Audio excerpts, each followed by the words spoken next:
Halo semuanya, selamat pagi, siang, sore, ataupun malam bagi yang menonton video ini. Kali ini kita akan melanjutkan materi, yaitu mengenai kasus khusus pada program linear oleh ibu sendiri, yaitu Nimade Ayu Dewi Murtiani. Adapun tujuan pembelajarannya yaitu siswa dapat menginterpretasikan penyelesaian yang ditemukan secara konseptual. Interpretasi penyelesaian program linear tersebut dibagi menjadi 3 jenis, yaitu tidak memiliki daerah penyelesaian, memiliki daerah penyelesaian tetapi hanya memiliki nilai maksimum atau hanya memiliki nilai minimum, jadi hanya memiliki satu nilai optimum saja, dan yang terakhir memiliki daerah penyelesaian tetapi fungsi tujuan memiliki nilai maksimum dan nilai minimum. Jadi daerah penyelesaian tersebut memiliki 2 nilai optimum sekaligus. Nah, ayo ingat kembali, bagaimana langkah-langkah dalam menentukan daerah penyelesaian dari masalah program linear. Seperti video pada masalah kontekstual, Ibu telah mengingatkan mengenai langkah-langkah dalam menentukan daerah penyelesaian. Untuk video kali ini, mengenai ulasan materi lebih dalam, Ibu perlu mengingatkan kembali agar tidak lupa, karena memang ini sebagai dasar untuk dapat menginterpretasikan permasalahan program linear tersebut masuk ke dalam kasus apa. Begitu ya. Jadi untuk langkah pertama, gambarkan setiap pertidaksamaan sebagai suatu persamaan garis lurus. Namun, jika tanda pertidaksamaan menggunakan tanda kurang dari atau lebih dari, maka garisnya putus-putus. Untuk langkah 2, setiap garis akan membagi 2 bidang kartesius. Untuk menentukan daerah penyelesaiannya, kita lakukan uji titik. Ambil sembarang titik di salah satu bidang bagian tadi, misalnya titik A. Kemudian uji kebenaran pertidaksamaan dengan mensubstitusikan titik A ke pertidaksamaan tersebut. Jika pertidaksamaan bernilai benar, maka bidang yang memuat titik A merupakan daerah penyelesaian. Jika bernilai salah, maka bidang yang tidak memuat titik A merupakan daerah penyelesaian. Pada kali ini, kita mengarsir daerah yang bernilai salah. Lalu untuk langkah 3, ulangi langkah 2 untuk semua pertidaksamaan yang telah dirumuskan. Kemudian, perhatikan daerah yang tidak terarsir. Daerah itulah yang memenuhi untuk setiap pertidaksamaan yang diberikan. Dan yang terakhir, perhatikan syarat non-negatif untuk setiap variabel. Tidak lupa juga untuk mengingat kembali bagaimana cara menentukan nilai optimum suatu fungsi tujuan dari suatu masalah program linear. Karena setelah mendapatkan daerah penyelesaian, kita perlu mengetahui nilai optimumnya, sehingga kita bisa menginterpretasikan permasalahan program linear tersebut. Dalam kesempatan kali ini, Ibu menggunakan cara titik pojok. Begitu ya, langkah-langkahnya ialah sebagai berikut. Untuk pertama, tentukan titik pojok pada daerah penyelesaian yang didapatkan. Titik pojok dari daerah himpunan penyelesaian sistem pertidaksamaan adalah sebuah titik pada atau di dalam daerah penyelesaian yang merupakan perpotongan 2 garis pembatas atau kendala. Jadi perlu diingat kembali arti dari titik pojok supaya lebih memudahkan kita nantinya untuk menentukan yang mana saja termasuk titik pojok pada daerah penyelesaian. Lalu untuk langkah 2, substitusikan titik pojok yang didapatkan ke dalam fungsi tujuan. Dan yang terakhir, dengan begitu didapatkan beberapa nilai, tergantung titik pojoknya. Nilai yang paling besar akan menjadi nilai maksimum, dan nilai yang paling kecil akan menjadi nilai minimum. Sekarang kita masuk ke permasalahan pertama. Bu Ani diharuskan meminum 2 jenis tablet setiap hari. Tablet jenis pertama mengandung 10 unit vitamin A dan 3 unit vitamin B. Tablet jenis 2 mengandung 5 unit vitamin A dan 1 unit vitamin B. Bu Ani memerlukan paling sedikit 25 vitamin A dan 6 unit vitamin B. Jika harga tablet 1 sebesar 5.000 per butir dan harga tablet 2 sebesar 2.000 per butir, maka pengeluaran minimum untuk pembelian tablet per hari adalah, untuk dapat menyelesaikan permasalahan program linear dalam soal cerita ini, pertama-tama perlu ditulis apa yang diketahui dalam soal. Untuk memudahkan dalam menentukan sistem pertidaksamaan linear 2 variabel nantinya, kita akan menulis apa yang diketahui dalam bentuk tabel. Nah, Perlu dibaca dengan teliti kalimat per kalimat apabila ingin menyelesaikan suatu permasalahan program linear. Lalu, kita dapat menuliskan apa saja jenis-jenis yang diketahui. Untuk soal ini, diketahui 2 jenis tablet, sehingga kita bisa menuliskan jenis tablet. Lalu juga dalam tablet tersebut, masing-masing tablet terdapat jenis vitamin, sehingga kita bisa tuliskan jenis vitaminnya. Lalu kita sesuaikan dengan soal kalimat per kalimat. Untuk kalimat 2 sebagai contoh, kalimat kedua contohnya, tablet jenis 1 mengandung 10 unit vitamin A. Jadi kita bisa tuliskan untuk tablet pertama yang mengandung vitamin A seberapa banyak, lalu juga vitamin B berapa banyak, kita bisa langsung inputkan ke dalam tabel yang sudah kita tuliskan. Sehingga didapatkan nanti tabel seperti ini. Jangan lupa untuk batasan-batasannya, untuk vitamin A paling sedikit 25 vitamin A, sehingga dapat dituliskan pertidaksamaannya menjadi lebih dari atau sama dengan 25. Dan untuk vitamin B diketahuinya paling sedikit 6 unit vitamin B, sehingga bisa kita tuliskan menjadi lebih dari atau sama dengan 6. Begitu, dan tidak lupa juga untuk harga tablet yang akan menjadi fungsi tujuannya. Setelah dituliskan apa yang diketahui dalam soal ke dalam bentuk tabel, kita akan menentukan model matematikanya. Tabel ini akan memudahkan kita untuk menentukan model matematikanya.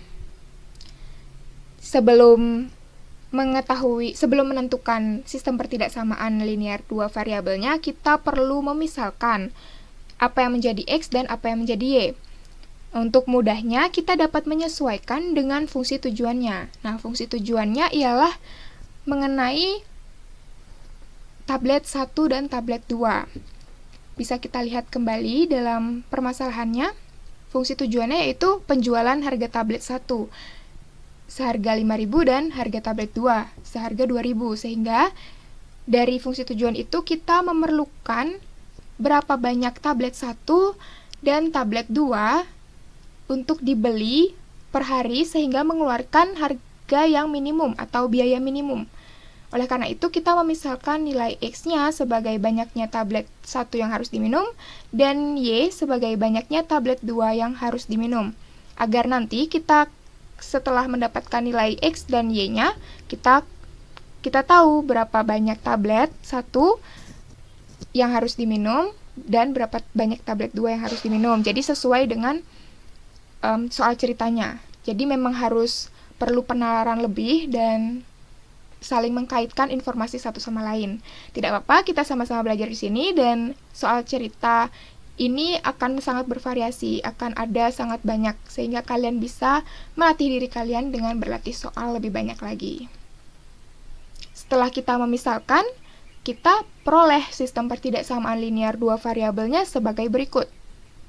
Nah, jadi kita bisa dapatkan untuk kendala pertama yaitu tentang vitamin A. Kita bisa tuliskan menjadi 10X ditambah 5Y. Lebih dari atau sama dengan 25. Kenapa bisa 10X ditambah 5Y? Ya karena tablet satunya dimisalkan X dan tablet 2-nya dimisalkan Y. Begitu juga untuk vitamin B.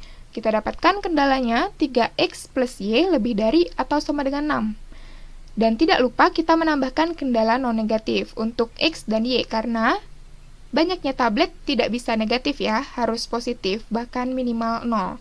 Sehingga kita tuliskan X lebih dari atau sama dengan 0 dan Y lebih dari atau sama dengan 0. Dengan fungsi tujuan yaitu meminimumkan X dan Y sama dengan 5.000X ditambah 2.000Y.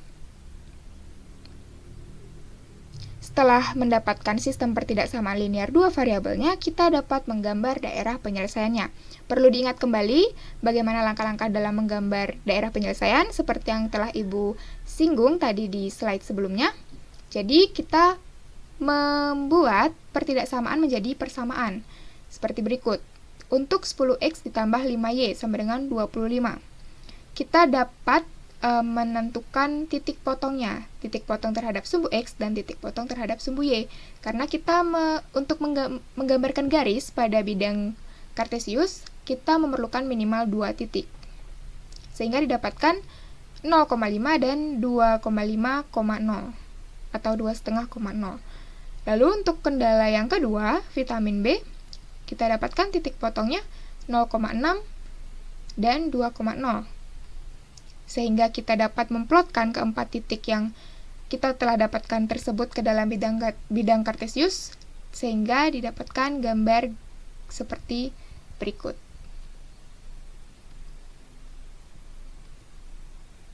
Setelah kita menggambar garisnya, kita lakukan uji titik untuk mengetahui daerah penyelesaiannya.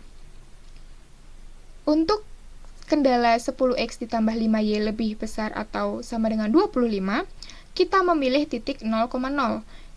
Itu sebenarnya pemilihan titiknya untuk memudahkan kita saja dalam perhitungan. Begitu. Jadi kita memilih titik 0,0. Sebenarnya tidak harus 0,0, kita bisa memilih titik yang lain. Begitu. Setelah kita menentukan titik, kita uji kepertidaksamaannya untuk mengetahui apakah nilai tersebut bernilai benar atau salah. Nah, setelah disubstitusikan dengan 0,0, kita dapatkan nilainya bernilai salah karena 0 lebih dari atau sama dengan 25. Sehingga daerah yang memuat titik 0,0 akan diarsir karena bernilai salah ya. Kita akan mengarsir daerahnya yang salah. Begitu juga untuk kendala kedua, kita lakukan hal yang sama, memilih titik 0,0 sehingga ketika disubstitusikan, kita dapatkan 0 lebih dari atau sama dengan 6. Bernilai salah juga, sehingga daerah yang memuat 0,0 itu kita arsir. Menjadi seperti berikut.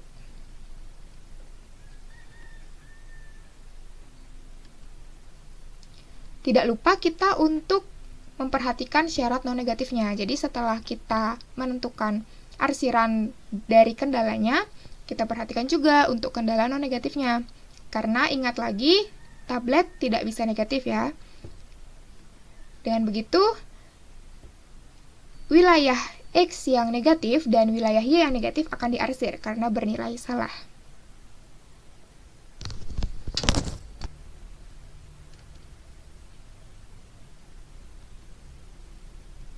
Perhatikan gambar tersebut. Setelah kita mengarsir semua kendalanya, kendala dalam soal maupun kendala non-negatifnya, kita perhatikan gambar tersebut. Nah, apakah kalian dapat menentukan daerah penyelesaiannya? Kita perlu ingat kembali bahwa yang kita arsir adalah daerah yang salah, sehingga yang menjadi daerah penyelesaian dari permasalahan program linear tersebut adalah daerah yang berwarna putih bersih. Begitu. Dalam gambar tersebut, yang mana yang menjadi daerah penyelesaian?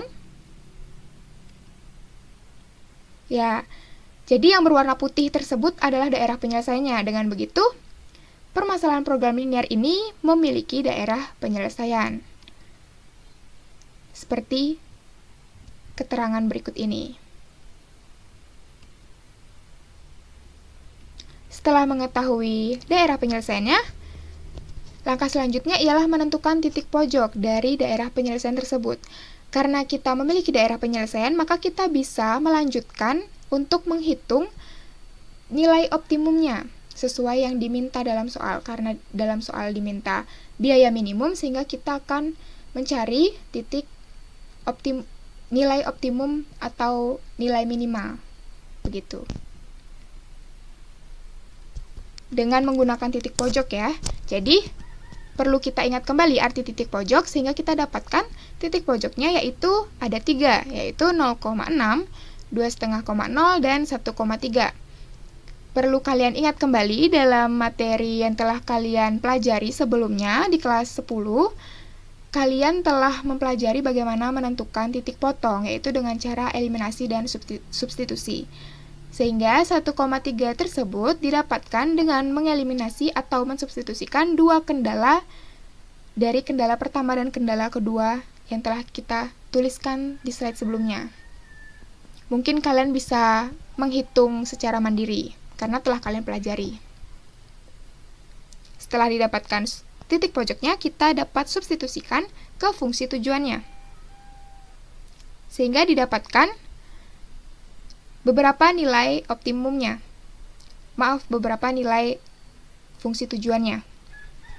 Karena dalam soal yang diminta adalah nilai minimum, maka kita dapatkan pengeluaran minimal untuk pembelian per hari adalah 11.000 dengan pembelian tablet jenis tablet jenis pertama yaitu 2,5 dan tablet jenis kedua yaitu 0.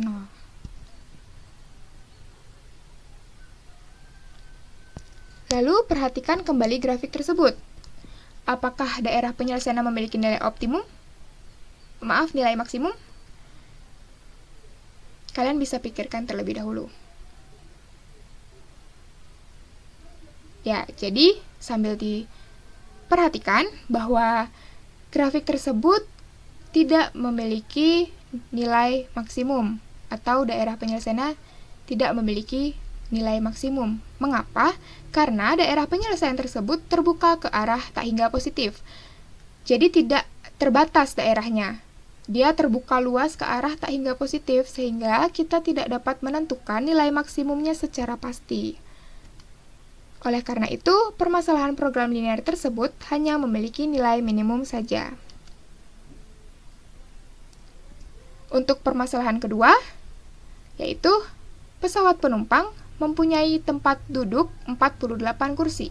Setiap penumpang kelas utama boleh membawa bagasi maksimum 60 kg, sedangkan kelas ekonomi maksimum 20 kg. Pesawat hanya dapat membawa bagasi maksimum 1.440 kg. Harga tiket kelas utama yaitu sebesar 150.000 dan kelas ekonomi sebesar 100.000. Tentukan pendapatan maksimumnya. Untuk masalah ini kita lakukan dengan cara yang sama dengan permasalahan pertama. Jadi pada pembelajaran kali ini sebenarnya kita lebih melatih keterampilan dengan cara melatih soal. Dari soal tersebut kita akan selesaikan sehingga kita dapat menginterpretasikan jenis kasus khusus yang mana permasalahan program linear tersebut. Nah, untuk kasus kedua ini kita dapatkan informasi yang diketahui dalam tabel seperti berikut.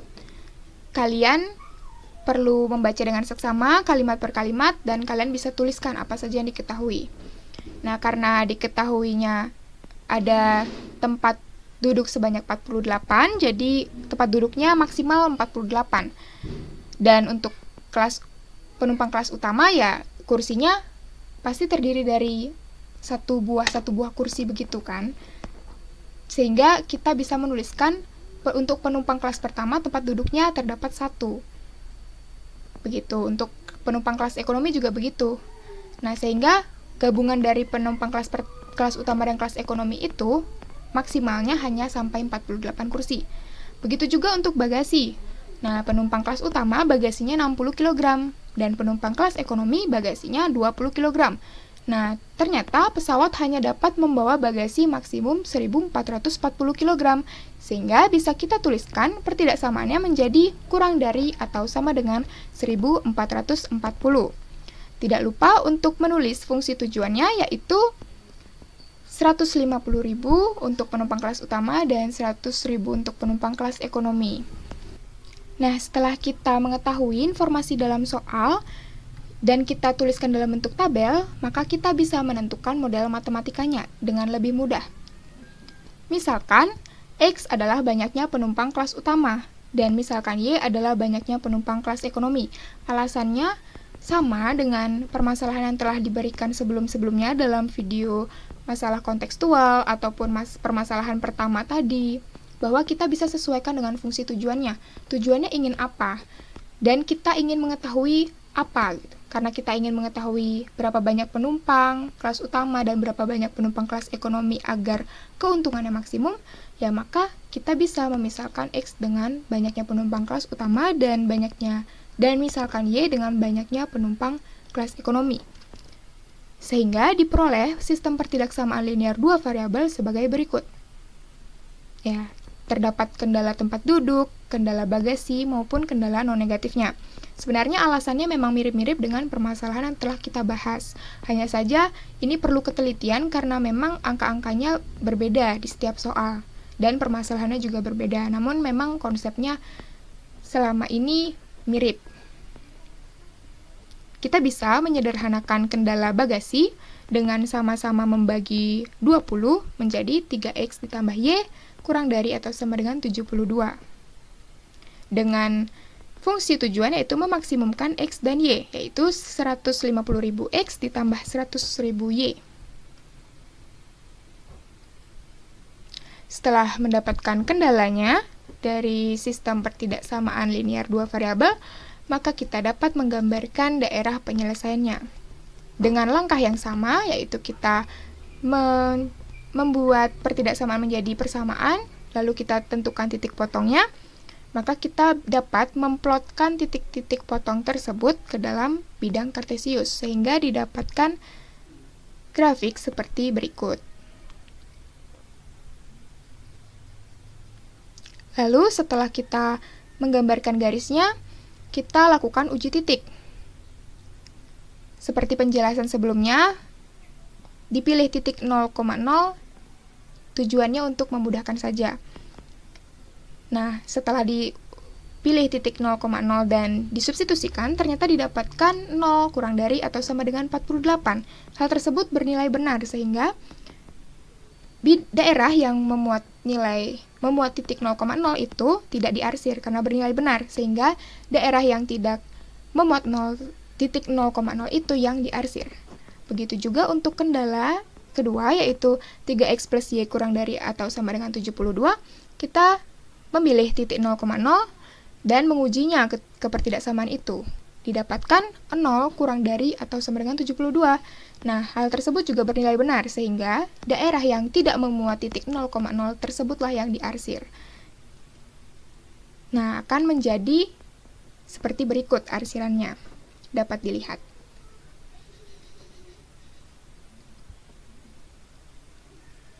Perhatikan gambar berikut. Tidak lupa juga kita untuk menambahkan kendala non-negatifnya ya. Jadi di dalam gambar tersebut ini sudah diarsir kendala non-negatifnya, yaitu bagian yang salah, yaitu x ketika x kurang dari atau ketika x kurang dari 0, ketika x bernilai negatif. Begitu juga untuk y-nya. Nah, dari gambar tersebut, apakah kalian dapat menentukan daerah penyelesaiannya? Perlu kita ingat bahwa daerah penyelesaiannya adalah daerah yang berwarna putih atau bersih ya, karena kita ngarsirnya tadi daerah yang salah. Nah, kita dapatkan ya daerah penyelesaiannya. Jadi, daerah penyelesaiannya ada, yaitu daerah yang berwarna putih. Nah, lebih detailnya seperti gambar berikut. Sudah diberi keterangan yang mana merupakan daerah penyelesaian. Dengan begitu, langkah selanjutnya ialah menentukan titik pojok dari daerah penyelesaian tersebut. Karena kita telah mendapatkan daerah penyelesaiannya, maka kita bisa melanjutkan untuk menentukan nilai optimumnya dengan cara titik pojok. Ingat kembali arti titik pojok sehingga didapatkan titik pojok sebagai berikut. Ada 3 ya, yaitu 0,48, 24,0, dan 12,36. Nah, 12,36 itu didapatkan dengan cara mensubstitusikan atau mengeliminasi dua kendala yang berpotongan tersebut. Titik 0,0 sebenarnya merupakan titik pojok juga, namun tidak dapat menjadi penyelesaian ya, karena sama saja dengan bohong apabila jumlah penumpangnya 0, jumlah penumpang kelas utama 0, kelas ekonomi 0, dan juga keuntungannya 0. Jadi serasa tidak ada artinya begitu, sehingga tidak dipilih. Substitusikan titik pojok yang telah kita dapatkan tersebut ke dalam fungsi tujuan, sehingga menjadi berikut. Bisa diperhatikan bahwa dari nilai fungsi tujuan yang kita dapatkan dengan mensubstitusikan titik pojok tersebut, didapatkan nilai maksimumnya yaitu 5.400.000, sehingga pendapatan maksimumnya ialah Rp5.400.000. Setelah mendapatkan apa yang kita cari dalam soal, kita perlu memperhatikan kembali grafik tersebut. Apakah daerah penyelesaian memiliki nilai minimum? Bisa kalian perhatikan kembali grafik tersebut dan kalian pikirkan terlebih dahulu apakah daerah penyelesaiannya menurut kalian memiliki nilai minimum tidak. Ya, jadi sambil Ibu berikan jawabannya, jadi daerah penyelesaian tersebut memiliki nilai minimum. Kenapa? Ya karena daerah penyelesaian tersebut terbatas, sehingga dapat ditentukan pula nilai minimumnya. Walaupun memang dalam soal kita ingin mengetahui keuntungan maksimumnya, tetapi secara tidak langsung kita dapat mengetahui pula keuntungan minimumnya. Karena daerah penyelesaiannya terbatas atau tidak terbuka. Jadi berbeda ya dengan grafik yang tadi kita temukan dalam permasalahan pertama. Permasalahan pertama, grafiknya menunjukkan bahwa daerahnya terbuka ke arah tak hingga positif, sehingga nilai maksimal tidak dapat kita ketahui. Kalau dalam kasus ini, daerah penyelesaiannya tertutup, sehingga kita dapat menentukan nilai maksimum maupun nilai minimumnya. Nah, bagaimana untuk nilai minimumnya? Apakah kalian dapat menentukan berapa nilai minimumnya? Perhatikan kembali tabel hasil substitusi titik pojok ke fungsi tujuan yang tadi kita telah hitung. Nah, kita ketahui bahwa nilai maksimumnya adalah Rp5.400.000. Nah, di dalam tabel tersebut juga kita temukan nilai minimumnya yang paling kecil, yaitu Rp3.600.000. Sehingga nilai yang paling kecil akan menjadi nilai minimum. Nah, didapatkan nilai minimumnya adalah Rp3.600.000. Jadi, dalam kasus ini kita mendapatkan dua buah nilai, yaitu nilai maksimum dan juga nilai minimum. Nah, apa saja yang telah kamu pelajari dari video ini maupun dari video masalah kontekstual? Bisa diingat kembali dalam video masalah kontekstual kita telah membahas mengenai permasalahan program linear ketika daerah penyelesaiannya tersebut tidak ada, jadi tidak memiliki daerah penyelesaiannya. Nah, kita mempelajari cara menginterpretasikannya penyelesaian masalah program linear melalui permasalahan kontekstual dan didapatkan 3 kasus khusus dalam program linear, yaitu tidak memiliki daerah penyelesaian dengan bentuk grafik seperti yang tertera dalam slide. Lalu yang kedua, memiliki daerah penyelesaian tetapi hanya memiliki nilai maksimum atau hanya memiliki nilai minimum, jadi hanya memiliki salah satu saja. Dan berikut bentuk daerah penyelesaiannya. Dan yang terakhir, memiliki daerah penyelesaian tetapi fungsi tujuan memiliki nilai maksimum dan nilai minimum. Nah, jadi dari fungsi tujuan kita dapat menentukan dua nilai sekaligus. Dan bentuk daerah penyelesaiannya seperti berikut. Jadi, untuk menginterpretasikan penyelesaian masalah program linear, kita dapat melihat bentuk-bentuk dari daerah penyelesaiannya. Sekian penjelasan dari Ibu, semoga dapat dipahami dengan baik. Apabila kurang paham atau ada yang belum jelas, bisa kalian tanyakan dalam forum diskusi. Jadi sekian dulu dari Ibu, terima kasih.